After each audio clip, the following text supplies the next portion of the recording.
Frères et sœurs bien-aimés dans le Christ, ce premier dimanche de Carême, à travers les textes de la liturgie, nous comprenons qu'à la suite de notre Seigneur Jésus-Christ, qui a jeûné 40 jours dans le désert, nous allons donc emprunter ce même chemin. Mais ces tentations que nous devons donc relever, les défis que nous devons donc relever, il ne s'agit pas de se comparer au Christ. Il a jeûné 40 jours, donc cette année on verra si on pourra battre le record, sinon je peux faire 42. Non, n'entrons pas dans ces tentations. En traversant les textes de la liturgie, la première lecture nous rappelle notre fidélité à Dieu. C'est l'une des tentations qui guette les chrétiens. Nous oublions que Dieu est fidèle. Et lorsque nous traversons les épreuves, nous pouvons facilement l'abandonner. Paul, dans la seconde lecture, nous rappelle que notre seul langage devant Dieu est le langage de la foi. Mettre donc toute sa confiance en Dieu. Ce récit de Luc que nous avons entendu, que nous connaissons tous, nous parle à chacun d'entre nous aujourd'hui, en ce temps de carême, sur ces trois tentations. La première tentation, je dirais,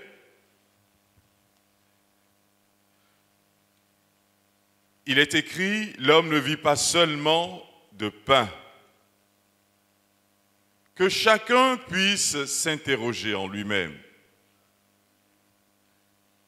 De quoi je me nourris?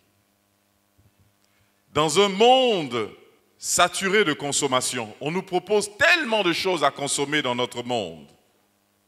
La publicité nous propose le bonheur, l'accumulation du bien matériel pour être dans le bonheur.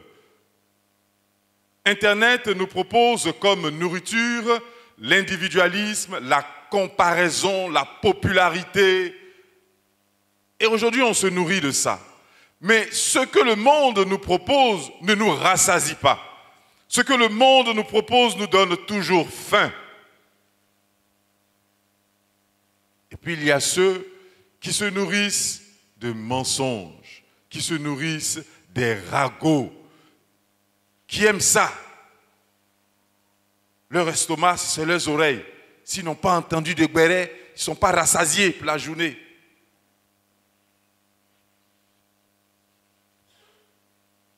De quoi est-ce que nous nous nourrissons?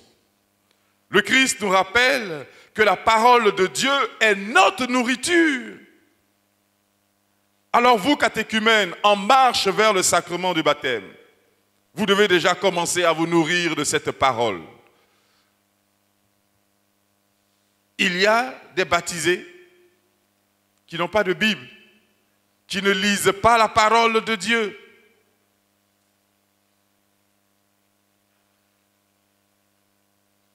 Ce temps de carême nous invite à nous plonger dans les Saintes Écritures et à nous nourrir. Si nous nous privons d'aliments matériels, nous devons donc consommer le spirituel dans la parole de Dieu.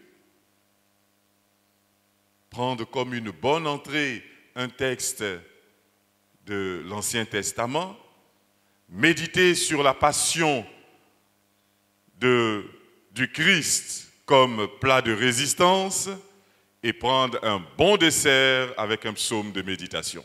Voici notre alimentation pour ce temps de carême. La seconde tentation, c'est de savoir qui est notre Dieu. C'est devant le Seigneur, ton Dieu, que tu te prosterneras. À lui seul, tu rendras un culte. Frères et sœurs chrétiens, qui est notre Dieu? Vers qui nous nous prosternons?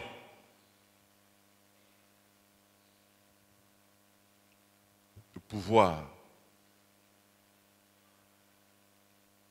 Aujourd'hui, en entrant dans ce temps de carême, nous devons savoir que notre Dieu est le Dieu de miséricorde. Et le temps de carême est un temps pour le pardon. Quand je me prosterne devant Dieu, je me prosterne devant le pardon. Mais aujourd'hui, les chrétiens sont orgueilleux. Des chrétiens qui refusent de pardonner parce que leur Dieu, c'est la vengeance. Ils se prosternent devant la vengeance. Ils se prosternent devant la méchanceté. Ils refusent de pardonner parce qu'ils refusent le Dieu de la miséricorde. Le temps de carême est un temps pour toi, pour te poser cette question au plus profond de toi. Qui est ton Dieu? La troisième tentation est celle d'un Dieu extraordinaire, un Dieu sensationnel. Ça, c'est le nouveau Dieu du siècle. Parce que les gens, les chrétiens aiment ça. Jette-toi pour démontrer que ton Dieu est puissant.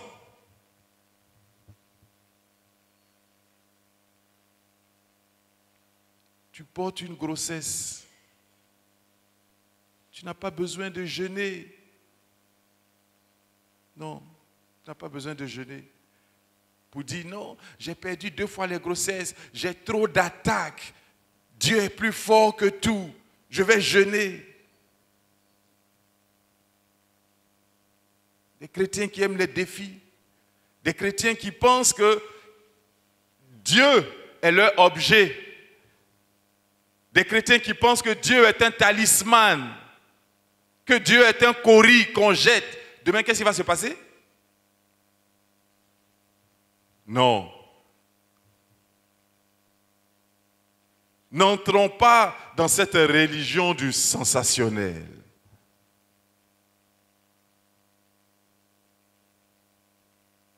Recollection. La présence de Dieu dans la vie sacramentelle. Tu ne verras aucun chrétien. T'aimes le Dieu qui chasse ton Goliath et l'enterre. Oh, amen. Ça là, je m'en vais là-bas.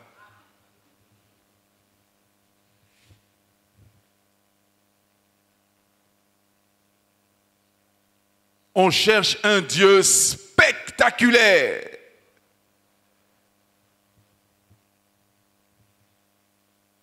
Quel est le moyen que le Seigneur nous donne pour vaincre nos tentations? Il n'y a pas de remède miracle. C'est seulement la connaissance de la parole de Dieu. Le diable va toujours vous induire en commençant par la parole de Dieu, mais une parole de Dieu truquée, une parole de Dieu tronquée. Parce qu'il sait que vous ne la lisez pas.